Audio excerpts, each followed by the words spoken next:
How good is a summertime barbecue with friends and family? It's the best way to spend a Sunday afternoon.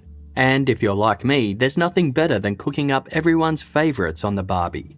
Whether it's ribs, a juicy T-bone, or even seafood, add some power players to your cooking lineup with ButcherBox.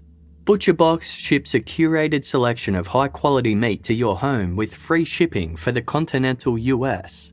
Not only are they really convenient, their meat is high quality and includes delicious 100% grass-fed beef, free-range organic chicken, pork raised crate-free, and wild-caught seafood. You can customize your box to be filled with whatever you want, and it's unbeatable value with meals less than $6 on average. Get summer sizzling started with this special ButcherBox deal for our listeners. Free bacon for life of your membership plus $100 off. Sign up today at butcherbox.com/casefile and use code BONUS100 to get 1 pack of free bacon in every box for the life of your membership plus $100 off your first order. That's butcherbox.com/casefile and use code BONUS100 to claim this deal.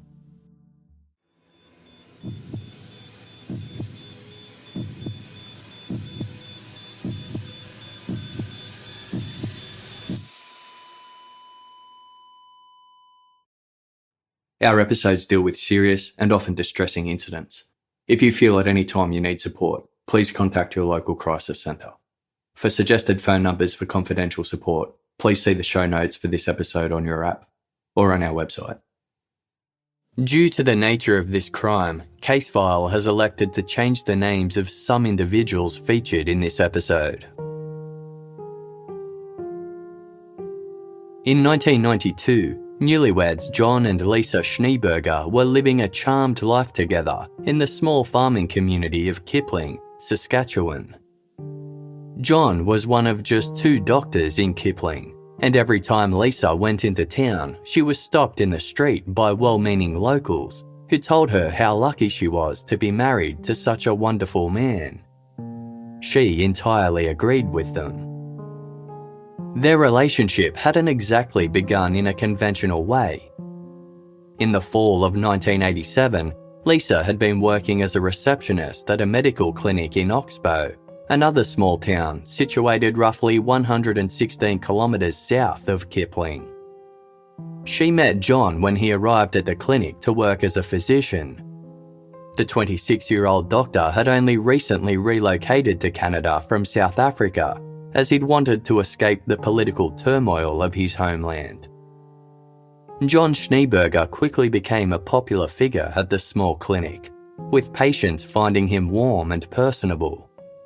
But he was still new to the country and didn't have many friends, so Lisa made an effort to be kind. She and her then-husband Rich began inviting John to have dinner with them, and gradually something shifted in Lisa and John's dynamic. They grew closer, and Lisa's relationship with Rich, who had been her high school sweetheart, began to suffer. By the spring of 1988, Lisa and Rich had split up, and Lisa embarked on a romance with John. She took her young son and daughter to move to Kipling, and John went too, taking on a role as a doctor at the town's only hospital. Despite these sudden and drastic changes, the newly formed family adapted well. John was a loving stepfather to Lisa's 2 children, and they in turn adored him. The townsfolk of Kipling were as charmed by John as those in Oxbow had been, and affectionately referred to him as Dr. John. Lisa and John designed and built their dream home, a spacious lakeside property with enough room for more children down the track. In 1991, they married. As far as Lisa was concerned, she had found her soulmate and couldn't wait to spend the rest of her life with him.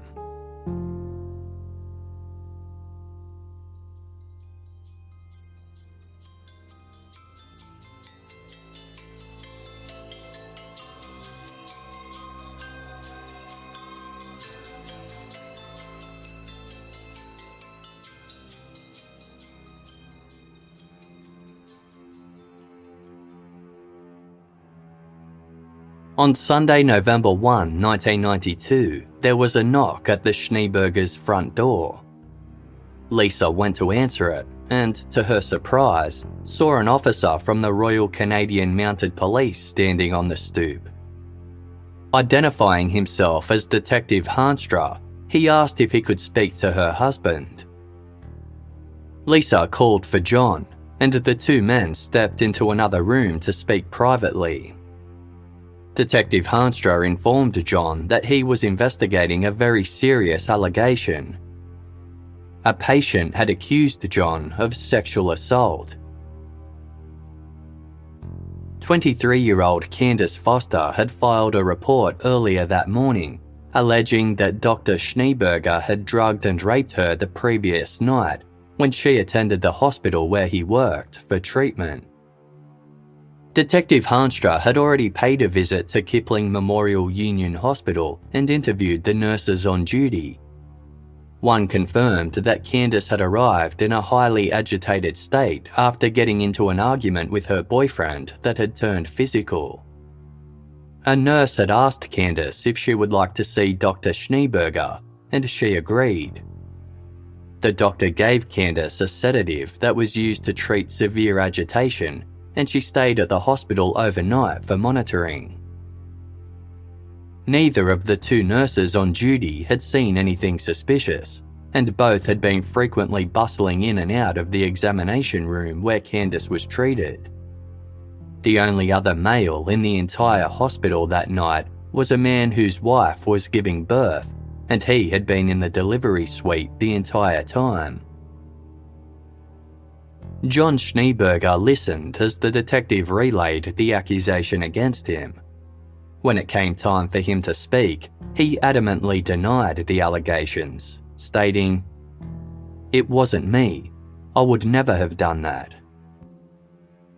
John explained that when Candice had arrived, she was hysterical and said she felt like killing her boyfriend. He had asked if she would like something to calm down, and Candice said yes, so he'd given her a sedative called Versed.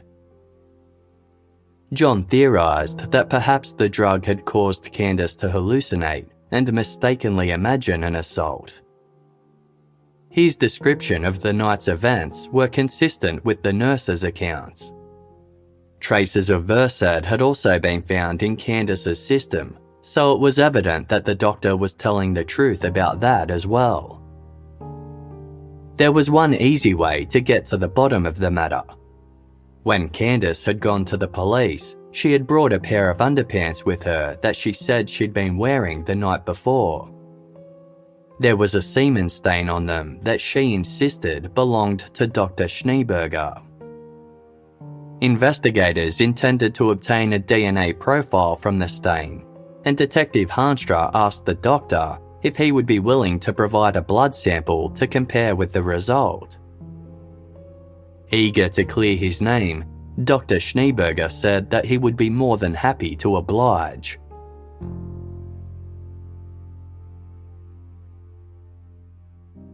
The doctor soon made an appointment with the local police to give blood. Candice Foster had reported the alleged rape to the Royal Canadian Mounted Police, or RCMP, in the Saskatchewan capital of Regina, about 150 kilometres from where she lived in Kipling.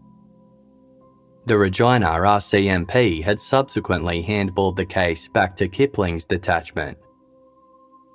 A lab technician withdrew a small amount of blood from Dr. Schneeberger's left arm, and then he was free to go. DNA was still in its infancy as a forensic tool, and it would take some time to receive the results. In the meantime, word got out around town that Dr. Schneeberger had been accused of rape by Candice Foster. John Schneeberger was a highly popular figure, and many Kipling residents found the allegations impossible to believe. Not only did he have a reputation as a gentle and trustworthy doctor, but he had done so much for the town. John chaired a board for disabled adults. He had helped out 2 young men when they got into trouble with the law, and he had helped Kipling build its very first outdoor swimming pool by leading its fundraising campaign. His accuser was less well liked. Candice Foster was a young single mother who worked at a local gas station. People around Kipling saw her as a party girl with a quick temper. At a cabaret event that Dr. Schneeberger had organised to raise money for the community pool, Candice had caused a scene by arguing with her boyfriend and punching him. As the rape accusation became the talk of the town, most people sided with the doctor. They suspected Candice was inventing a story because she had a crush on him, or maybe she was after his money. After all, if she had been attacked in an examination room, then why hadn't she said anything to the 2 nurses who were on duty that night? Finally, after several months of waiting, the DNA results came through. A profile had been created from the semen stain on Candice's underwear, and John Schneeberger was not a match. These results came as a relief to John and his wife Lisa. She had not believed the allegations for one moment, and finally there was proof that her husband was innocent. Now that DNA evidence had vindicated him, hopefully they could move on with their lives. Yet, to their shock and disbelief, Candice wasn't going away. John and Lisa found out through the police that Candice was still insisting she had been raped at the hospital and that Dr. Schneeberger was responsible.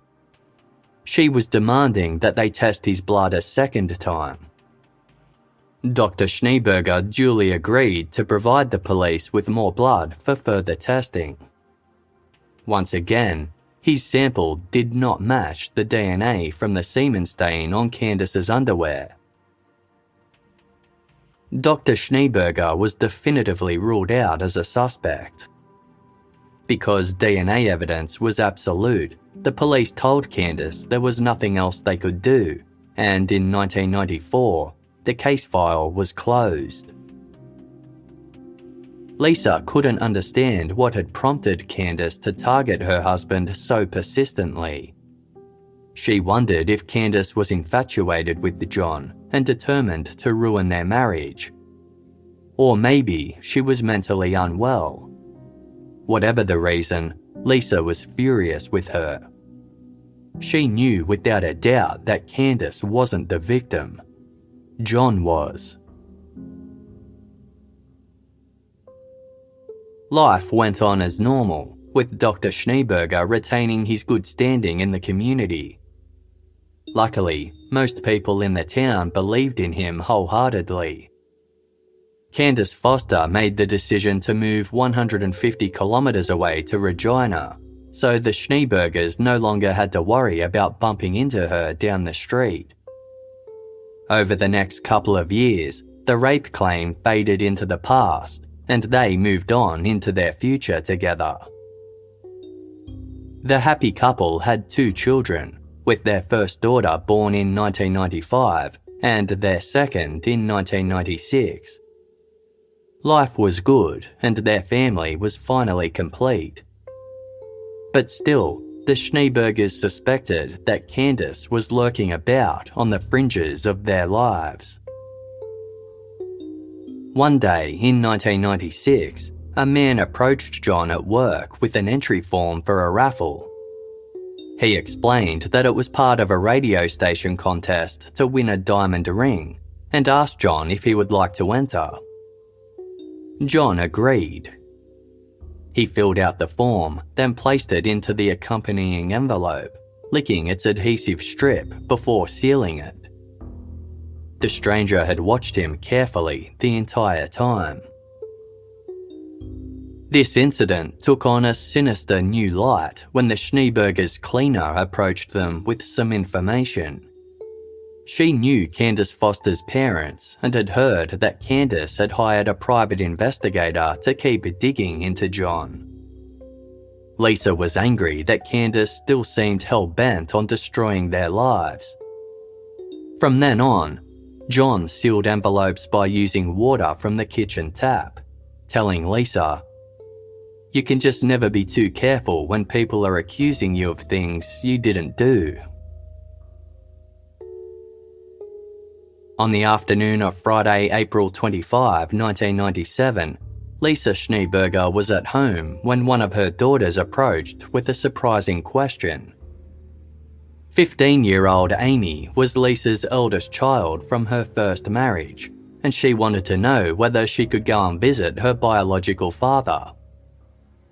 The request caught Lisa off guard, as the family had already made weekend plans and Amy was supposed to be babysitting.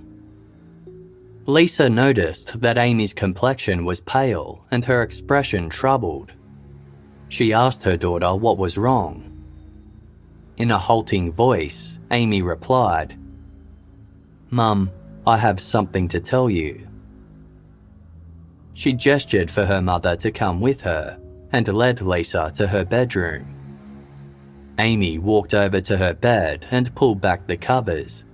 Then she pointed at the mattress. Lisa looked at the spot her daughter was indicating. Lying there was an empty condom wrapper. Then Amy spoke. "Mum, he's done this to me before." The night of October 31, 1992 wasn't shaping up to be a fun Halloween for 23-year-old Candice Foster. For starters, she had a shift at the gas station where she worked full-time. Candice had given birth to a baby girl 9 months earlier, and as a single mother, she was solely responsible for providing for her daughter. Her parents, who came from a modest farming background, were supportive, but juggling parenthood with long working hours was exhausting. Second of all, Candice's boyfriend, Danny, had showed up at the gas station, which had led to an argument. Candice and Danny had a tumultuous relationship, and she'd just learned that he had lied to her about seeing other women. They began to fight, with Candice growing as distressed about the argument itself as she was about the fact it was taking place at her work. Danny made one last offensive retort, then jumped into his truck and drove away laughing with a friend. Furious, Candice kicked the side of the vehicle as it peeled out of the parking lot. She was so distraught and angry that she decided to go to Kipling Memorial Union Hospital to see a friend who worked there.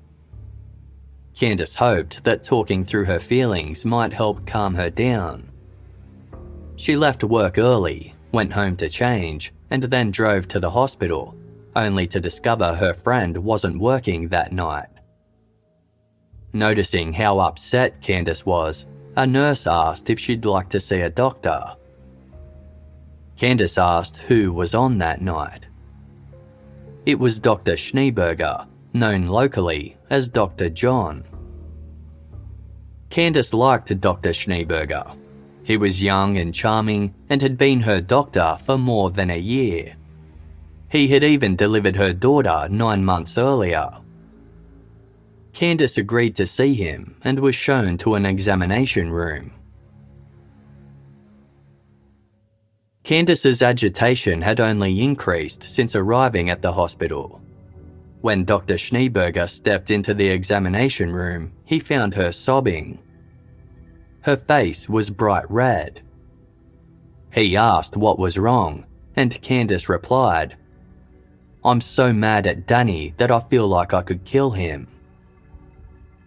Dr. Schneeberger chatted with Candice for a few moments and said, "Well, maybe I'll give you something to calm you down." He left the room briefly, then returned with a syringe in hand. Candice was surprised. She thought the doctor was just going to get her a couple of pills. He inserted the needle into Candice's right arm, then led her over to an examining table, rolling her over on her left side so she was facing the wall. Almost as soon as the drugs entered her system, Candice had felt them take effect. Her body felt heavy, yet soft at the same time, like all her muscles were gone and she was just a puddle of jelly. She tried to scream, but all that came out was a faint croaking sound. Limp and numb, she couldn't move, yet her eyes stayed wide open, staring at the blank wall in front of her. Candice felt a man unbutton and pull down her jeans before pulling her underwear to one side. Then he started to rape her.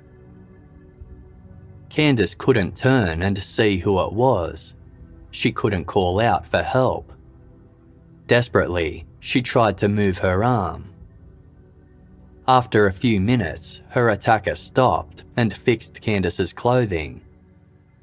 Groggily, she managed to roll over just in time to see Dr. Schneeberger exiting the room.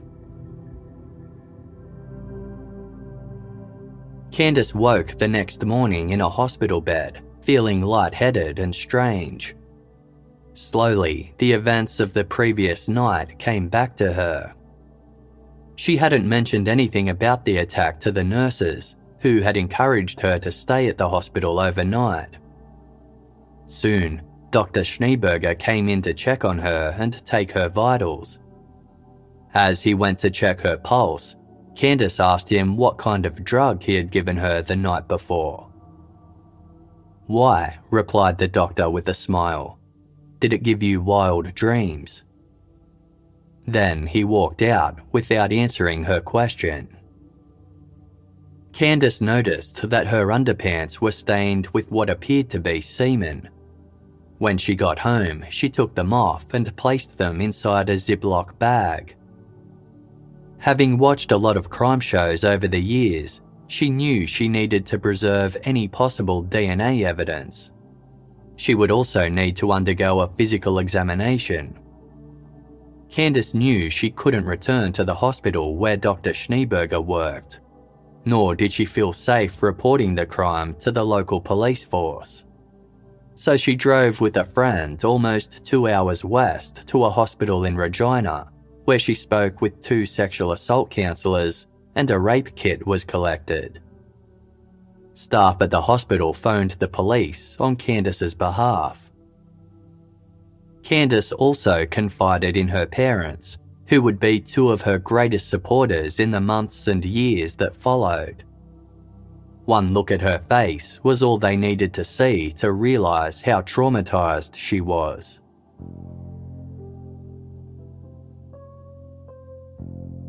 Although Candice's parents and close friends believed her, it was a different story when it came to the rest of Kipling. Candice couldn't walk down the street without people pointing at her and exchanging whispers. Rumours spread that Candice was obsessed with Dr. Schneeberger and was trying to break up his marriage.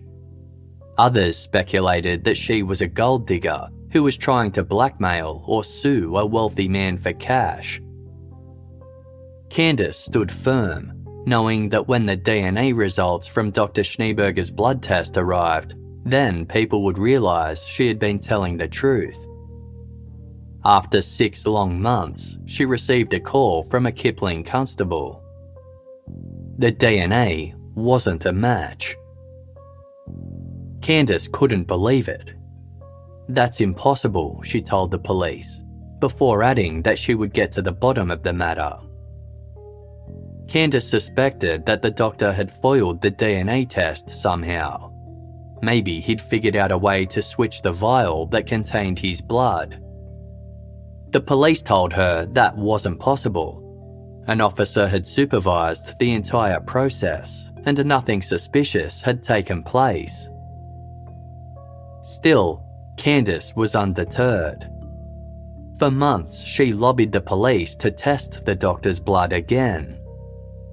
Late in 1993, they approached Dr. Schneeberger again and managed to convince him to give another sample. This time, the doctor was indignant and protested, pointing out that he had already been exonerated. But eventually, he agreed. The second test had the exact same result as the first.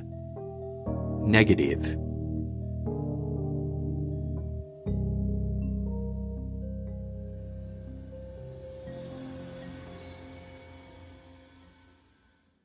Casefile will be back shortly. Thank you for supporting us by listening to this episode's sponsors. Now a word from our sponsor, BetterHelp. Here's a thought. How much would you take care of your car if you had to keep the same one for your entire life? You'd probably make sure you kept it in top condition.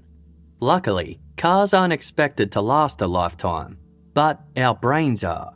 So why don't we take good care of them? How we care for our minds affects how we experience life, so it's important to invest time and care into keeping them healthy. As our listeners would know, the Casefile team have been using BetterHelp for a while now. We know how important it is to take care of our minds, so we continue to deliver quality content for our valued listeners. Chatting with therapists is one way we do this, and it's really helpful. BetterHelp is customized online therapy that offers video, phone, and even live chat sessions with your therapist, so you don't have to see anyone on camera if you don't want to. It's much more affordable than in-person therapy, and you can be matched with a therapist in under 48 hours.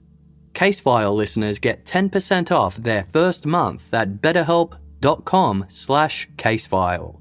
That's betterhelp.com/casefile. CBD oil is the in thing right now. People are finding it beneficial to help alleviate stress and to get a better night's sleep. But if you've tried CBD and wondered if it was actually doing anything, it probably wasn't. NextEvo Naturals has developed SmartSorb technology, clinically proven to help your body absorb CBD 4 times better than regular CBD. It works faster too. When you feel stress coming on, you won't waste your time wondering if it's working. Ilana, who works with Casefile, loves NextEvo Naturals gummies. She finds them really long-lasting and they help her get to sleep easier and give her a greater quality of sleep.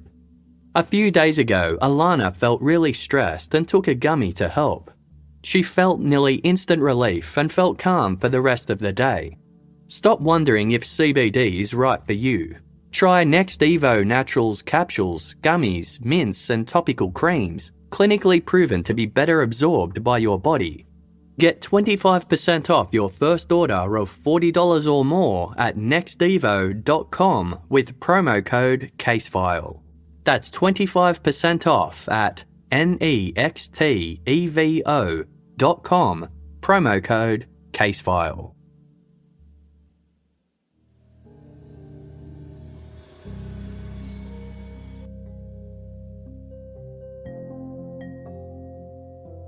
Kipling was where Candice Foster's support network of family and friends lived, but being around so many others who thought she was a liar was too difficult.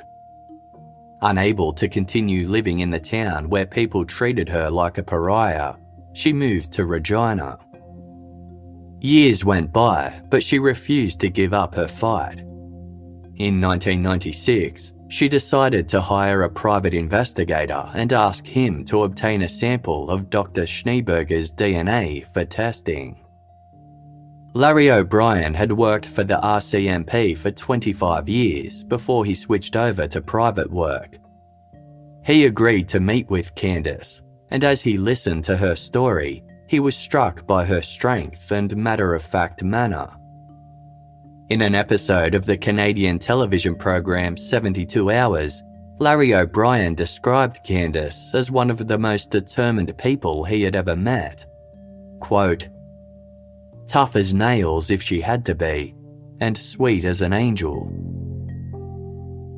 Hearing what Candice had to say, Larry had no doubt that she had been raped and that Dr. John Schneeberger was responsible. When Candice explained that Larry was her last hope, he knew he had to help her. Larry had his assistant go to the doctor's workplace and pretend he was accepting entries for a competition. Dr. Schneeberger filled out a form and then placed it in an envelope, licking the seal closed. But the envelope was later contaminated and had to be thrown out. For his next attempt, Larry O'Brien went to the hospital parking lot himself and tracked down Dr. Schneeberger's car, a Mercedes-Benz with the personalised license plate Schnee. The vehicle was unlocked, allowing easy access. It was also exceptionally clean, but Larry managed to find a hair on the back of the headrest. He carefully bagged it for testing. Unfortunately, the hair had no root, so it was unusable. Determined to keep trying, Larry went back to the car a second time. This time, he spotted a tube of chapstick sitting in the vehicle's unused ashtray. Removing the cap, Larry saw that the chapstick was almost brand new. It looked as though someone had used it just once. Pulling out an envelope that had a clear plastic window pane, Larry rubbed the chapstick back and forth over the plastic. The third time was the charm. Traces of saliva and skin cells present on the chapstick had transferred to the envelope, and there was enough to create a DNA profile. 2 weeks later, Larry got a call. The results were in.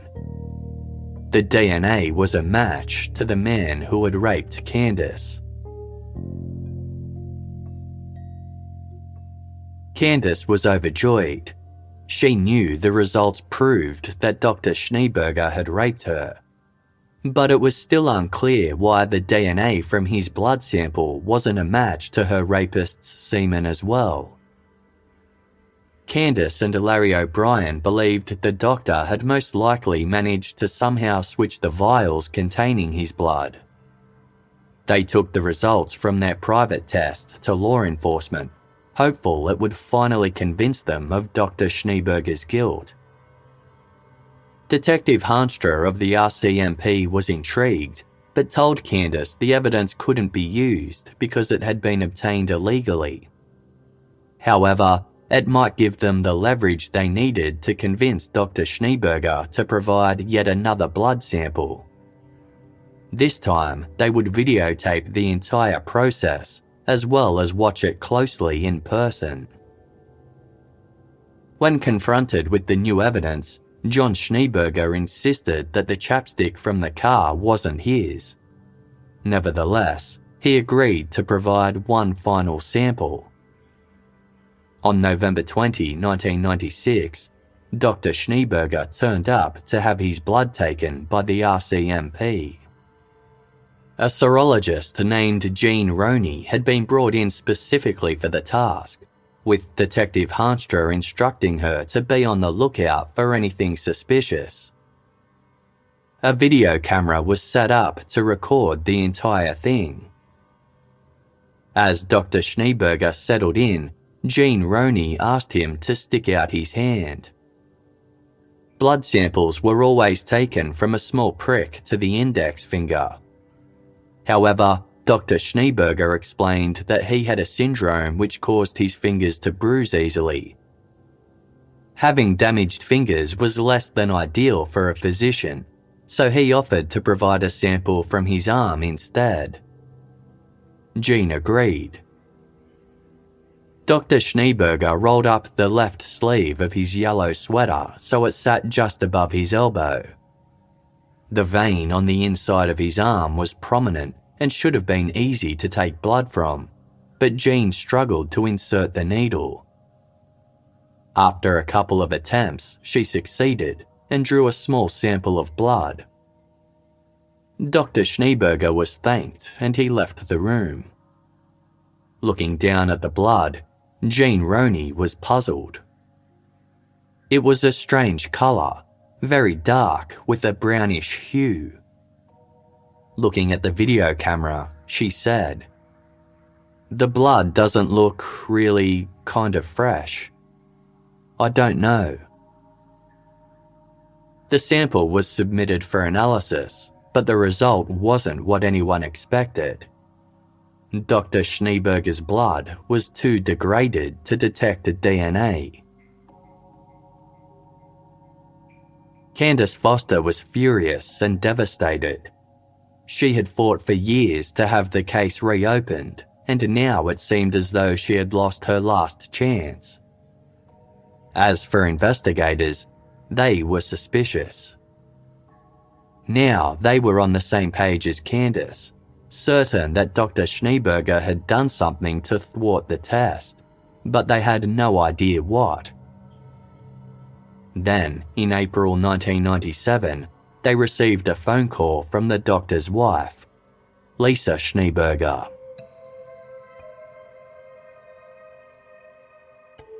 On April 25, 1997, Lisa Schneeberger's 15-year-old daughter Amy said she had to tell her something and took Lisa to her room. Amy showed Lisa an empty condom wrapper that was lying on her bed, then stated, "Mum, he's done this before." Horror washed over Lisa as she processed her daughter's words. She knew that Amy was referring to her stepfather, John Schneeberger, the love of Lisa's life and a man she had staunchly defended over the past 5 years. Amy's memories were blurry, but she knew that her stepfather had been sexually assaulting her for a long time, ever since she was 13. When she became a teenager, her stepfather had taken an interest in her sexual health, suggesting that Amy go on the pill. He began touching her inappropriately. Sometimes he assaulted her in his office at work while he was supposed to be treating her for minor ailments, such as a wart on her foot. Amy could remember her stepfather giving her an injection, then guiding her to his examination table and lying on top of her. She could feel him raping her. Then she passed out. Other times, he would give her injections at night, supposedly to help her sleep. Amy would wake the next day with a hazy feeling and the knowledge that something awful had happened. The night of April 24, 1997 had been one such occasion. Amy hadn't been able to sleep, so her stepfather had injected her with something. The next day, when she was making her bed, she had been horrified and distraught to discover a condom wrapper tucked between the sheets. Now that she had physical evidence of the assaults she had long known were taking place, Amy had decided to confide in her mother. Lisa felt sick, but she didn't doubt her daughter for a second. Memories flooded back of the way her husband had so often administered injections when the children were unwell, instead of offering tablets or syrups. Lisa had asked John why he did this, and he'd simply assured her that injections were quicker and very effective. Because he was the doctor, she had been satisfied with his answer. Lisa remembered one time when Amy had woken up feeling sick, groggy and upset, crying to her mother that John had given her a needle late at night. When Lisa asked him about it, he'd said, "Yes, she was coughing. Didn't you hear her coughing?" Lisa hadn't heard any coughing, but she believed her husband. As she processed the fact that her life as she knew it was a lie and the enormity of Amy's suffering, Lisa asked her daughter why she hadn't come to her sooner. Amy replied, "You didn't believe Candice. Why would you believe me?" In an instant, Lisa knew that Candice Foster had been telling the truth all along. As reported by Crime magazine, she later told the Canadian television program W5, "I felt sick. I still blame myself. Maybe if I had believed Candice, none of this would have happened to my daughter." Lisa helped Amy pack a bag so she could stay elsewhere for the weekend. Then she called her husband on his cell phone. He was in the car, driving home from a medical conference. Amy's told me what you've been doing to her. I know, said Lisa. You've done it to Candice too, didn't you? Dr. Schneeberger insisted that he hadn't done anything at all and would explain everything when he got home. When he arrived home a little while later, the doctor didn't seem altogether well. He was slurring his words, and Lisa suspected he had taken some kind of drug. Dr. Schneeberger slept it off on the couch while Lisa lay awake all night. Early the next morning, she demanded he leave. He did, and Lisa turned her attention to his home office. Casting her eyes around the room, she spotted a box perched high up on a shelf. Lifting it off and opening it up, Lisa saw it was filled with doctor's gloves, syringes, condoms, and vials of a drug called Versed. A benzodiazepine medication, Versed is a sedative sometimes used to decrease agitation and induce sleepiness. It is also used for anesthesia and can cause those injected with it to lose consciousness. Additionally, Versed has an amnesiac effect, preventing the formation of new memories. Lisa placed a phone call to Detective Harnstra at the RCMP and reported her husband for rape, telling the detective everything that Amy had told her.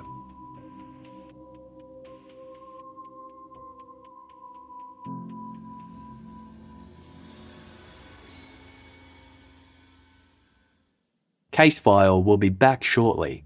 Thank you for supporting us by listening to this episode's sponsors. If you've learned anything from this show, it's that criminals get creative, and not every home security system has the technology to outsmart them. This is why I love and trust SimpliSafe Home Security. Its advanced technology stops intruders in their tracks and provides layer on layer of 24/7 protection. SimpliSafe's monitoring agents truly care about your well-being and are highly trained to keep you calm and safe during stressful situations, staying on the line with you until help arrives. They will call you the moment a threat is detected, but if they can't reach you, that's okay. They will still dispatch police or first responders in an emergency 24 hours a day, 7 days a week. SimpliSafe's customer-first policies make sure you're taken care of, with affordable plans starting at less than $1 a day and no long-term contracts or hidden fees, because feeling safe at home shouldn't break the bank. Customize the perfect system for your home in just a few minutes at simplisafe.com/casefile. Go today and claim a free indoor security camera plus 20% off with interactive monitoring. Go to simplisafe.com/casefile. Sometimes we all do things that we think will save time, but end up taking longer and using more energy in the long run. Like trying to tear open a box with your hands rather than a box cutter. When you run a business, doing things the hard way means you're holding yourself and your business back. ShipStation gives e-commerce sellers an easier way to manage shipping, so you can take all the energy that goes into managing orders and use it to grow your business. And now, ShipStation is available in the UK, Australia, and Canada. Casefile team member Paulina can't imagine life without ShipStation looking after her small business needs. Aside from making things much easier, the best thing is the amount of energy Paulina can invest into doing other things, activities she wouldn't have time for otherwise, like going to the movies. ShipStation isn't magic, but it will make your shipping stress disappear. Sign up using promo code CASEFILE for a free 60-day trial today at shipstation.com and start breathing easier with every shipment. That's 2 whole months of stress-free shipping, and it's free to try. Just go to shipstation.com, click on the microphone at the top of the page, and type in Casefile. ShipStation. Make ship happen. Thank you for listening to this episode's ads. By supporting our sponsors, you support Casefile to continue to deliver quality content.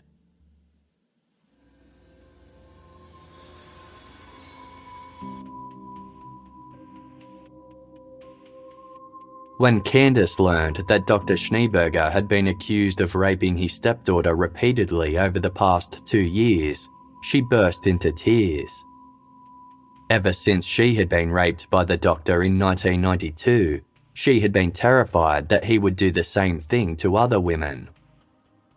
To learn that he had repeatedly victimised an underage girl was her greatest nightmare realised. The RCMP obtained a warrant and took the box that Lisa Schneeberger had found into evidence. Then they arrested her husband and charged him with aggravated sexual assault against Amy. Now that they had a warrant, they could take as much DNA from him as they wanted. Detectives took swabs of his saliva, 25 hairs from his head, and a sample of blood from his index finger. Candice Foster was thrilled. She later told producers for the television program Forensic Files, "That was what I had wanted all along. I mean, I had even offered to go chop an arm off. I would have socked him one in the nose to get that blood. No problem." This time, all of the samples had the same DNA profile as the person who had left a semen stain on Candice Foster's underwear.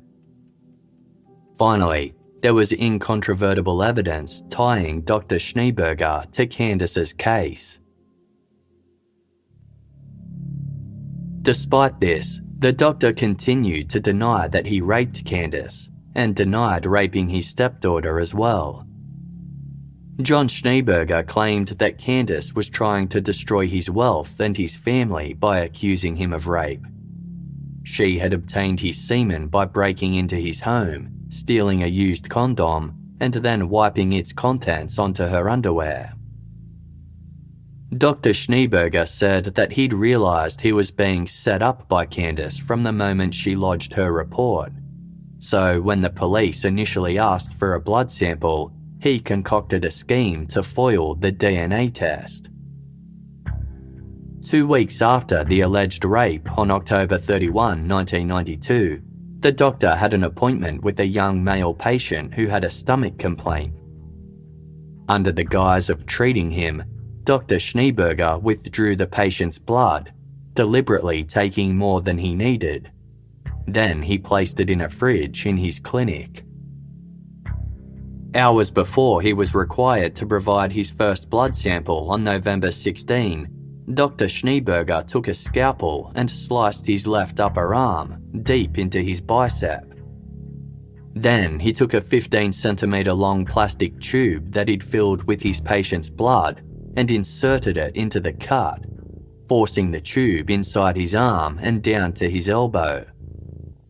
From the outside, it looked like a protruding vein. When the lab technician took a sample from Dr. Schneeberger, he insisted that it would need to be taken from his arm, not his finger. Because Dr. Schneeberger wasn't under arrest, the police were relying on his cooperation and could only take what he would allow them to. Unknowingly, the technician had inserted the syringe into the prominent tube instead of a vein and withdrawn someone else's blood. Dr. Schneeberger repeated the same process every time he had to provide more blood. In video footage of him providing his third sample in 1996, there is a moment where the top of the tube can be seen protruding from the doctor's skin as he rolls up his sleeve for the test. By the time he gave this third and final sample, the blood he had taken from his patient 4 years earlier had grown old and died. When it was sent off for DNA testing, a report came back that it was too degraded to provide a profile. Investigators approached the patient whose blood was used by Dr. Schneeberger and asked if they could test his DNA. It came back as a perfect match to the blood provided in the doctor's first 2 tests. In addition to the charge of aggravated sexual assault against his stepdaughter, Dr. Schneeberger was charged with 1 count of sexual assault against Candice Foster. He was also charged with 2 counts of administering a noxious substance to commit an indictable offence and 1 count of obstruction of justice. His medical licence was suspended and he finally went to trial in September of 1999. Prosecutors informed the court that the defendant was an intelligent but manipulative man who could not control his sexual impulses. Dr. Schneeberger took the stand in his defence, saying that the police and his accusers were out to get him. He repeated his theory that Candice Foster had stolen his semen to frame him and explained how he had used a patient's blood as his only defence against a crooked system. Candice stared at him wide-eyed as he revealed the way he had thwarted the DNA tests. She later described the description of the surgery he'd performed on himself as disgusting. Hearing the gory lengths he had gone to evade capture had left her feeling as though she was going to have a panic attack. When it came time for Candice to give evidence, she stood her ground as Dr. Schneeberger's lawyer tried to undermine her testimony. Candice later said in an episode of Forensic Files, "I was a bulldog on the stand. I kicked his lawyer's ass. I showed him who was boss." Lisa Schneeberger and her daughter Amy also gave evidence against the man who had once been a part of their family. On November 25, 1999, Dr. John Schneeberger was found guilty of sexually assaulting Candice and Amy, of drugging Candice, and obstruction of justice. However, the presiding judge acquitted Dr. Schneeberger of aggravated sexual assault against Amy and of drugging her. The doctor's claim that he was framed by Candice was dismissed as, quote, inventive, fanciful, and imaginative. Despite the evidence against him, Dr. Schneeberger remained a popular figure in Kipling, and half of those in the public gallery hung their heads in sorrow upon hearing the verdict.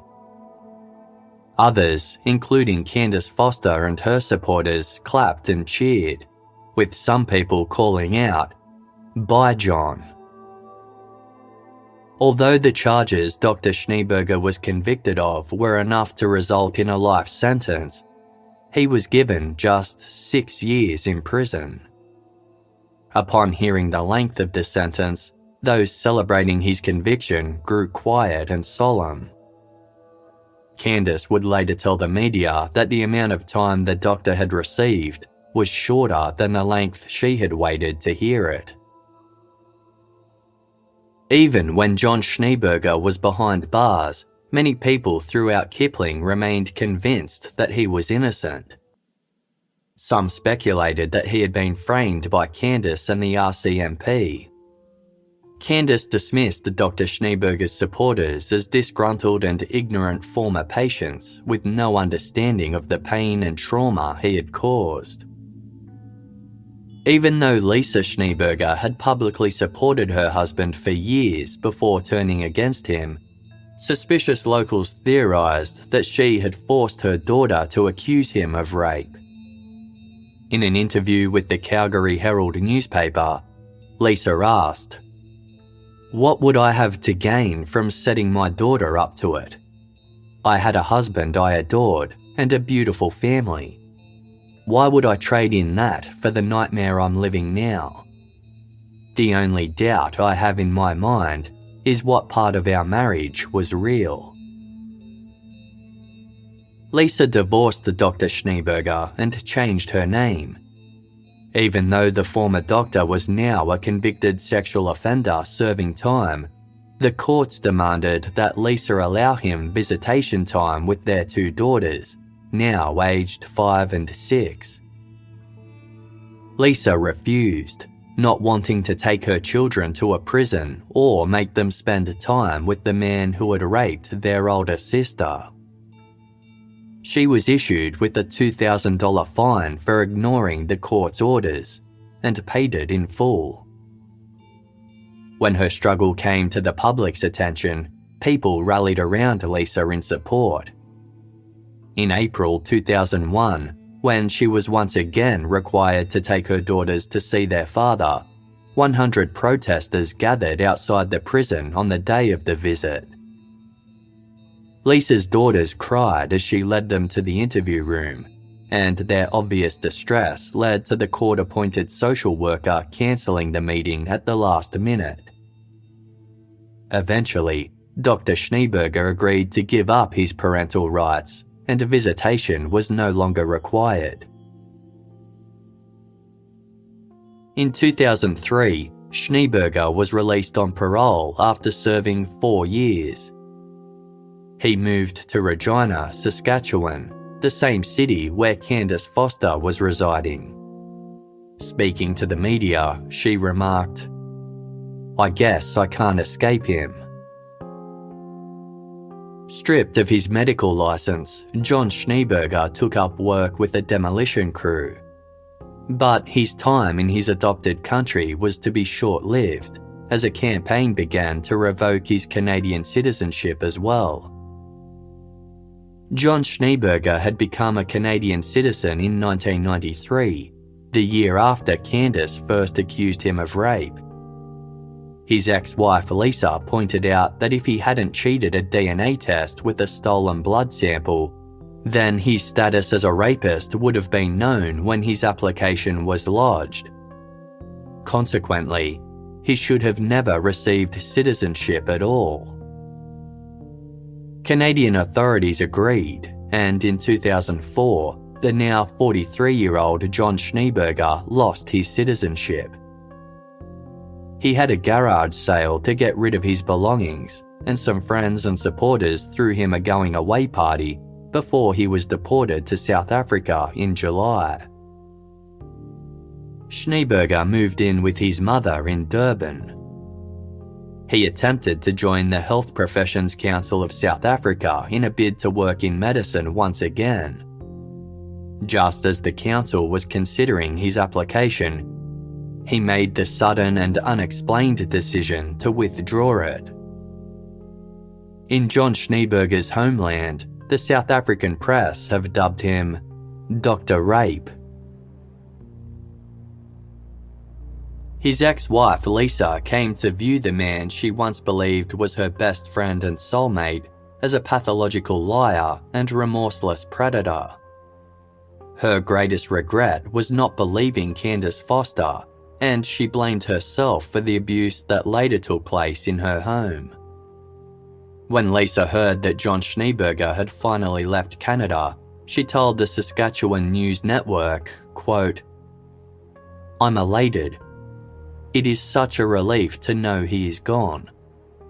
It has often been a long and painful journey. I am so looking forward to closing that last final chapter and putting that book away forever." Candice Foster had dreams about John Schneeberger for years. In some, he chased her down while she tried to escape, and she would wake up screaming. In others, she would pursue him with a gun, waking only after she had shot him in the head. "I don't know if it will ever go away," she told the Calgary Herald in an interview. "When you are raped, it never ever goes away." Candice took John Schneeberger to court in a civil suit and was eventually awarded $75,000, but it is unclear whether she received this money. Candice told newspaper The Edmonton Journal that she was less concerned about the money than she was some form of compensation for all that she had lost. Quote, "He stole time with my baby daughter from me. I'm never going to get those years back."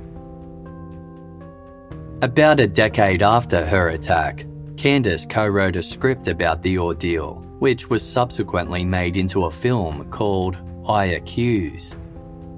Her hope was that it would inspire other survivors of rape to come forward to share their stories, no matter how they are perceived by their communities.